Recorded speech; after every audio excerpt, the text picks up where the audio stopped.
আসসালামু আলাইকুম, কেমন আছেন সবাই? আশা করি ভালো আছেন। আল্লাহর রহমতে আমিও ভালো আছি। আজকে আমি আপনাদের কাছে আরও একটি এলইডি লাইট টিউটোরিয়াল পোস্ট নিয়ে হাজির হয়েছি। এই এলইডি লাইটটি পূর্বে আমি বানিয়ে দিয়েছিলাম এবং একবার রিপেয়ার করে দিয়েছিলাম এবং রিপেয়ার করে দিয়ে ডেট লিখে দিয়েছিলাম। তো এই ব্যক্তি আবার বলছিল তার লাইটটি নাকি ব্লিঙ্ক করে। তো চলুন আমরা আবার 220 ভোল্ট ইনপুট ভোল্টেজ দিয়ে দেখবো এই লাইটটি ব্লিঙ্ক করে কিনা। তো আমি এখানে 220 ভোল্ট ইনপুট ভোল্টেজ দিলাম। তো এখন আমি লাইটটিকে এখানে কানেক্ট করছি। দেখতেছেন লাইটটি কীভাবে ব্লিঙ্ক করছে। তো আমি পূর্বেও একবার ক্যাপাসিটার চেঞ্জ করে দিয়েছিলাম। তো এই লাইটের বৈশিষ্ট্য হচ্ছে এই যে আপনি সাইটের যেই এলইডিগুলো দেখতে পাচ্ছেন, এটা 220 ভোল্ট ইনপুট ভোল্টেজে 20 ওয়াট আলো দেয় এবং ভিতরের যে রাউন্ড ছোটোটি দেখছেন এটা হচ্ছে কারেন্ট চলে গেলে ব্যাটারি থেকে আউটপুট এসে 5 ভোল্ট আলো দেয়। তো আমি এই সার্কিটটি চেঞ্জ করার সিদ্ধান্ত নিয়েছি কারণ পূর্বে এটিকে একবার রিপেয়ার করেছি, কাজ হয়নি। তো আমি বাজার থেকে এর জন্য 70 টাকা দিয়ে একটি সার্কিট কিনে নিয়েছি, যেহেতু এটি কারেন্ট গেলেও চলে, কারেন্ট থাকলেও চলে, এর সার্কিটের একটু দাম বেশি হবে। তো চলুন আমরা প্রথমে লাইটটিকে পুনরায় খুলে ফেলি।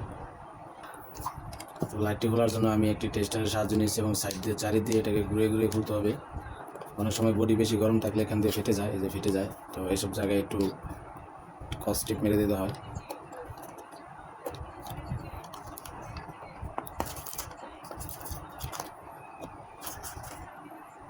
দেখেন এটা হচ্ছে সার্কিট, আর এটা হচ্ছে কি আপনার হিটসিং, লাইট গরম থাকলে ঠান্ডা করে, এবং এটা হচ্ছে কি আপনার পাওয়ার ব্যাকআপ দেওয়ার পরে ব্যাটারি, মানে কারেন্ট চলে যাওয়ার পরে এই ব্যাটারি ব্যাকআপ দেয়।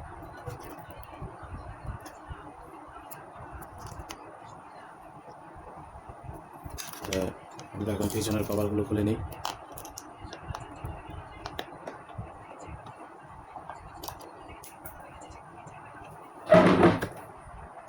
তো পিছনের কভারগুলো খুলে নিয়েছি, এখন আমি এই বডি কভারটি বের করে নিচ্ছি এবং আপনারা দেখতে পাচ্ছেন সার্কিটের এই অংশে কিছু কালো অংশ আছে, এখানে কিছু কালো অংশ আছে।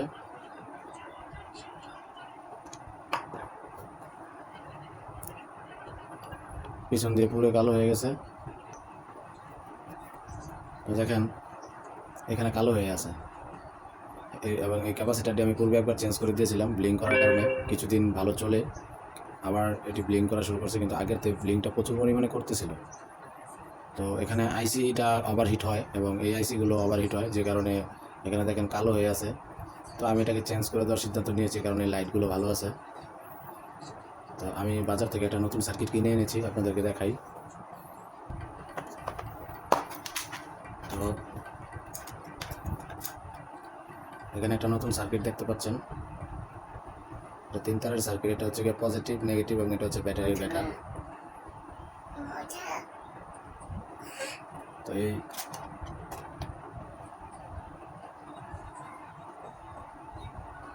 এটা হচ্ছে পুরাতন, এটা প্রায় 1 বছরের উপরে চলছে। তো চলুন আমরা এখন এটাকে চেঞ্জ করে দেখি এর কি অবস্থা।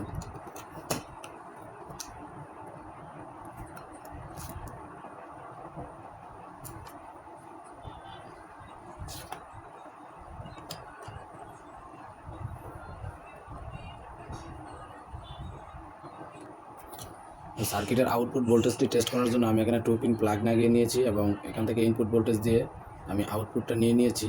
তো আমি এখানে মাল্টিমিটারের ডিসি 1000 ভোল্টে সিলেক্ট রাখলাম, যেহেতু এটা 200 ভোল্টের উপরেও দিতে পারে, আবার 100 ভোল্ট 180 ভোল্টও ডিসি দিতে পারে। তো চলুন আমরা এখন এটাকে লাগিয়ে দেখি এটা কত ভোল্টেজ দেয়। তো আমি ইনপুট ভোল্টেজ দিয়ে দিলাম। আচ্ছা, এটা আপনার ডিসি 93 ভোল্ট দিচ্ছে। মানে এক একটি সার্কিটের বৈশিষ্ট্য এক এক রকম, এটা লাইট অনুযায়ী চলে থাকে। যেহেতু এটার এক পাশে 15 ওয়াট, এক পাশে 20 ওয়াট, সেই কারণে এক পাশে 15 ওয়াট, এক পাশে 5 ওয়াট, এই কারণে সে 100 ভোল্টের কাছাকাছি রেটিং দিচ্ছে। তো চলুন আমরা এখন এই এলইডির সাথে এটাকে কানেক্ট করব এবং দেখাবো এটা সুন্দর ঠিকমতো জ্বলে কিনা। তো চলুন। তো নতুন সার্কিটটি আমি এখন ভিতরের দিক দিয়ে প্রবেশ করিয়ে দিচ্ছি। তো প্রবেশ করানোর পরে আমি প্লাসের সাথে প্লাস এবং মাইনাসের সাথে মাইনাস কানেক্ট করে দেব, পজিটিভ, নেগেটিভ, এবং সাদাটা হচ্ছে এফ। তো চলুন আমরা এখন কানেক্ট করে দিই। আমরা লাল টিকে দিলাম পজিটিভে।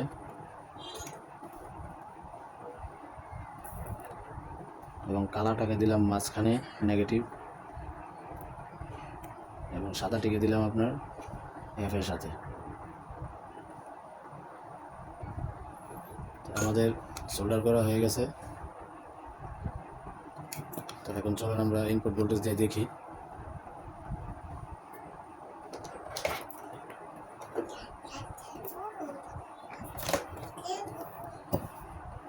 ইনপুট ভোল্টেজ দেওয়ার জন্য আমি 220 ভোল্ট কানেক্ট করছি। সবসময় আপনারা সিরিজ লাইন দিয়ে কাজ করবেন, কারণ সিরিজ লাইনে কোনো শর্ট সার্কিট হওয়ার সম্ভাবনা নেই। যদি লাইন শর্ট হয়ে যায় তাহলে বাতি জ্বলে উঠবে। তো আমি এখন 220 ভোল্ট ইনপুট ভোল্টেজ যাতে দিচ্ছি, দেখেন লাইটটি জ্বলে উঠলো। তো এখন কিন্তু লাইটটি সঠিকভাবে কাজ করতেছে, আপনারা দেখতে পাচ্ছেন। তো চলুন আমরা লাইটটি ফিটিং করে দিই।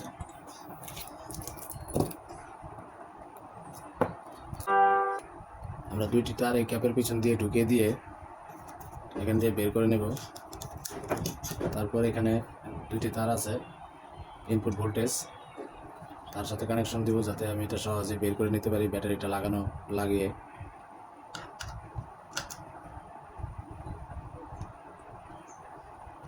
তো এটা নিচের দিকে দিয়ে দিলাম। এখন আমি তারটা পিছন দেখেন আমি কিন্তু তার দুটোকে বের করে নিয়েছি। তো এখন আমি পিনগুলো লাগিয়ে দেব।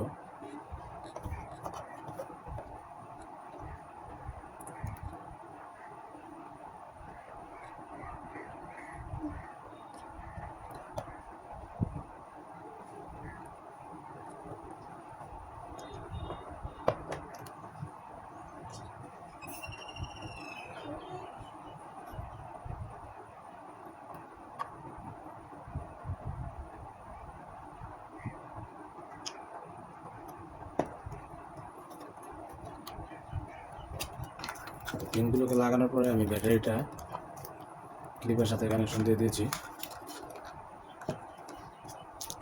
এখন ব্যাটারিটা ক্লিপের সাথে কানেকশন দিয়ে দেব। তো চলুন আমরা এখন ব্যাটারি কানেকশন দেওয়ার আগে আমরা ব্যাটারির আউটপুটটা মেপে নিই। ব্যাটারিটা কিন্তু চার্জ দিচ্ছি না, তো সেই কারণে আমি আবার আমার এই ওয়্যারটি নিলাম। এই ওয়্যারটি নেওয়ার পর আমি হোল্ডারের সাথে কানেক্ট করলাম। কানেক্ট করার পর লাইটটি জ্বলে উঠেছে। তো চলুন আমরা এখন 5 ভোল্ট আউটপুট মেপে দেখি। তো মাল্টিমিটারটি নেই,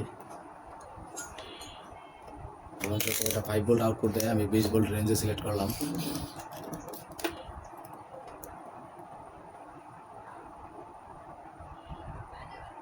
তো এখন যদি ব্যাটারির আউটপুটটা মাপি,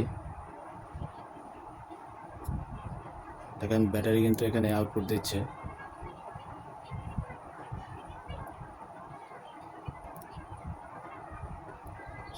4.5 ভোল্ট আউটপুট দিচ্ছে।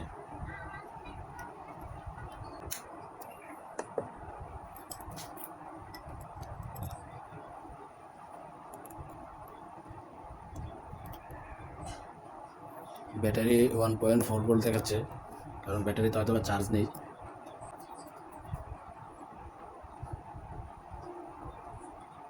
তো ব্যাটারি 1.50 ভোল্ট দেখাচ্ছে, মানে 2 ভোল্ট কম আছে। আমরা এখন লাইটটিকে চার্জ দেওয়ার পরে লাইটটিকে যখন আমরা ফোল্ডারের সাথে কানেক্ট করবো 220 ভোল্ট ইনপুট ভোল্টেজ পাবে এবং আউটপুট চার্জ পেয়ে ব্যাটারিটি চার্জ হবে। তো চলুন আমরা এখন ব্যাটারিটি কানেকশন দিয়ে দিই। তো ব্যাটারিটি ক্লিপের সাথে কানেকশন করে দিলাম। এখন কিছুক্ষণ জ্বালানোর পর আমাদেরকে শর্ট করে দেখতে হবে আমাদের এটি চলে কিনা।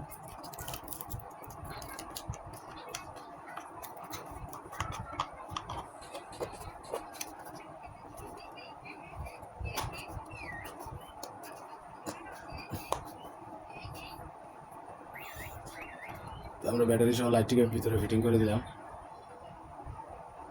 তো এখন চলুন আবার কভারটা লাগিয়ে দিই। এখন আমি আমার এই পুরোনো হোল্ডারটি নিই, এখানে আমি হোল্ডারটি লাগিয়ে নিই। এটা চেক করার জন্য একটা ভালো মাধ্যম।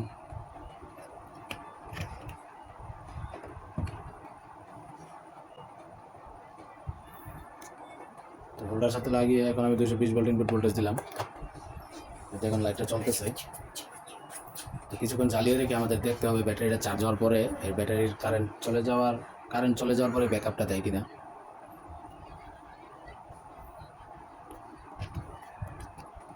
এই দেখেন কারেন্ট চলে যাওয়ার মানে ব্যাটারি চার্জ হয়ে গেছে অলরেডি। কারেন্ট চলে যাওয়ার পরে লাইটটা চলতেছে, মানে 5 ভোল্ট আউটপুট দিতেছে। আমি যদি এখানে একটু হাতে পানি নিয়ে এখানে শর্ট করি, এখানে লাইটটা কিন্তু চলতেছে। তার মানে 1 মিনিটও লাইটটি জ্বললো না, আমার ব্যাটারিটি চার্জ হয়ে গেল।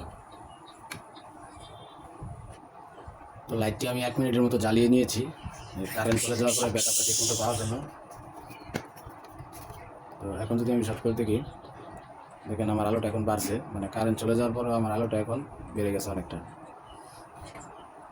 তো লাইটটি সম্পূর্ণ ঠিক হয়ে গেল। তো এখন এটা আমি ডেলিভারি দিয়ে দেবো, এবং এই লাইটটি ঠিক করতে আমার 70 টাকা খরচ হয়েছে। আমি 100 টাকা মজুরি নিব, এবং এটি কারেন্ট চলে গেলে 2 থেকে 3 ঘন্টা ব্যাকআপ দিয়ে থাকে। এই লাইটগুলো খুবই উপকারী মানুষের জন্য।